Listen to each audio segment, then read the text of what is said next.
namni tarree kana keessatti tarree galmeen kun galmee seenaati jedhama. Sadaqaa dhiiraa jalli galata jettu Oromoon yoo mammaaktu. Sadaqallee galatallee nama seenaatu seenaa dalaydanii. Abboo seenaan kee haa tolu duubeen kee haa toltu obboleessa kenna shaamil umar. Ammallee isin caqafnamee namni akkasii jazakumullahu khayran.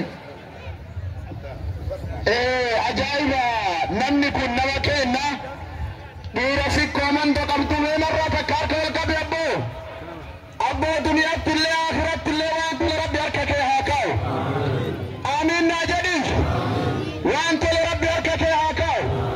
Qissaa takka qofa sit dubbadha kalimaa takka namni wayii dabuu Afrikatti miliyoona 40 qabatee biyya Chaayinaa deemuuf isaa deemu cheekii barreeffatee nama walga'ee dhufe.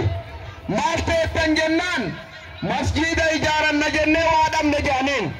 Mablaqni isni ijaaru meeqa jedheen miliyoona 40 hin dhabne jedhaniin. Ana amma cheekii kiyya jannata barreeffadhe miliyoona 40 nuu isinii kenne ijaaradha jedhee mana deebi'e. Namni sun arda biyya 70 olas machinnaa laakiidha. Gaafas Chaayinaa qofarraa daldala. Miliyoona 10 arda dhabne kana dhiira kennitu maqamna kaakka shaamiloo kaakka Haji Muhammadu isin eeyna 50 100 seenaan arda isin gaafata. Haji kabbataa Haji Hasan wayti ofii dalaganii dabraniidhan dhiira akka shaamiloo kana hedduu qabna arda galmaayaa qissaa kana wanni isinii himee guyyaan arda karen jiru akkuma Muhammad jedhan namni arda masjida abboottoo ijaaruun magaalaa Shaashamannee guddisuuf hin kennin horii isaa gaafa kam du'aayii irraa fudhata kanuma barbaadeetu qissaa kanatti dalagadha.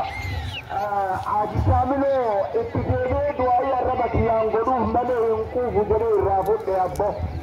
Nama jalqabaa miliyoonaan nuu jammare har'a miliyoona gachee hin beekande. Miliyoona lama hadhannee isinii kenna jedhe abo kennaa dhumanne rabbi isaa haa kennu. Amiin wallahi rabbi itti haa kennu. Barana. Masha Allah 2 miliyoon. Aisha Zarto korma gurraacha boodhaa koottaa oofadhaa yeroo barbaaddanitti jedhe abbo. Abo Allahu akbar. Rabbi korma isaa haa godhu. Abdiisa Haji Siraaj Gammadi Matoosi Allahu akbar. Abo daa'ima kana rabboon isaa haa godhu. Daa'imni kun daa'ima addaa fuudhee kaddamaa rumaatii jijjiiraaru rabbi isaa haa jijjiiru. Rabbi isaa haa guddisu. Wallahi jaalala guyyaa mar'aatiif qabaatani wamaa yookiin umteeti biraan yookiisitu biraadhuma lakki warri gamoo dhadhaabsiftee jettee bakka adda adda mul'attu rabbi biratti gamoo dhaabatuun barbaaddu fila.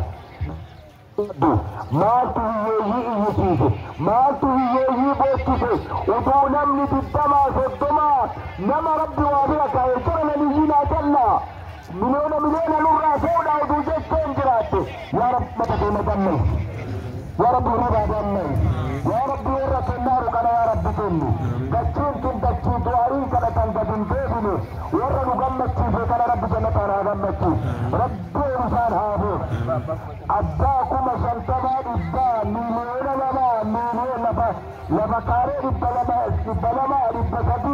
rabbi haa fuudhu har'a Shaashamannee waan keessan dubbatte rabbi guyyaa qiyaamaa mashhada ardal mahshar keessatti rabbi silaa dubbatu abo mashhada san keessa rabbi silaa dubbatu isin eegaarra warra rabbi amaanaatu bira kaa'e wallahi billaahi duniyaan amaana malee obaanitti beeku wallahi tutuma nyaata namuu daabbama takka nyaata namuu buddeena takka malee caalaa nyaata hundummeechi ichi duniyaa amaanaanaati Allah amaanaata jedhii askanne tokko ante ዝም ብሎ እንድታየው ብቻ አይደለም ባይተ መልካ ሶሬት ቀራን አንተን ግደለም ስትላላ ታሪካዊ በሆነና እንደዚህ በመሰለ ስጦታ ላይ መጠቃለብ ይላል አይበትብላ